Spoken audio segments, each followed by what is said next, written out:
The 11th Hour, Episode 10, The Shield of Fire. What if Hitler prioritized the SAM? In early 1942, the Third Reich's rocket program stood at a critical crossroads. The scientists at Peenemünde presented two futures. The first was the V2, a massive ballistic weapon of vengeance designed to strike terror into London.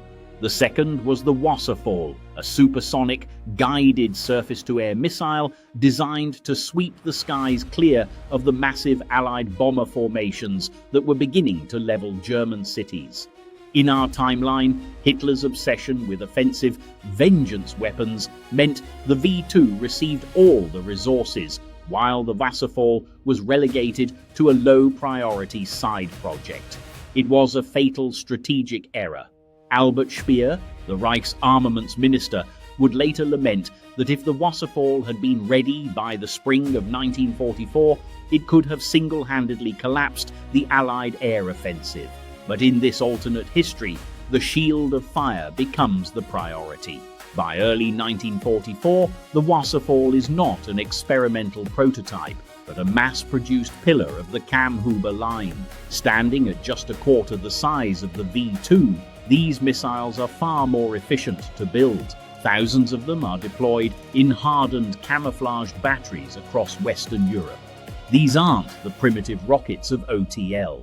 These missiles use hypergolic fuels, meaning they can stand fueled and ready to launch for weeks at a time, reacting in seconds to an incoming raid. Most importantly, they are equipped with advanced radio command guidance and, crucially, reliable proximity fuses. As the sun rises over the spring of 1944, a 1,000-plane Allied bomber stream crosses the coast. Historically, they faced only the inaccurate lead and steel of heavy flak. Here, they are met by a wall of guided supersonic fire.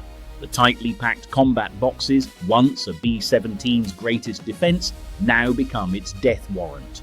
A single 235-kilogram warhead from a Wasserfall doesn't just damage an aircraft, it creates a massive localized shockwave that vaporizes the target and causes surrounding bombers to collide in the turbulence.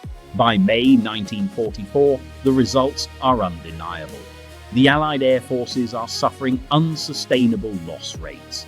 The second front in the air, which historically broke the back of German industry, has ground to a halt. The German fuel plants, synthetic rubber factories and transportation hubs remain untouched. With total air superiority regained, the German industry continues to hum at peak capacity, and the Allied preparations for the D-Day invasion are thrown into total logistical chaos. The shield had become a sword. The 11th hour had arrived, and for the first time in years, the sky above Europe was closed. The Shield of Fire had rewritten history.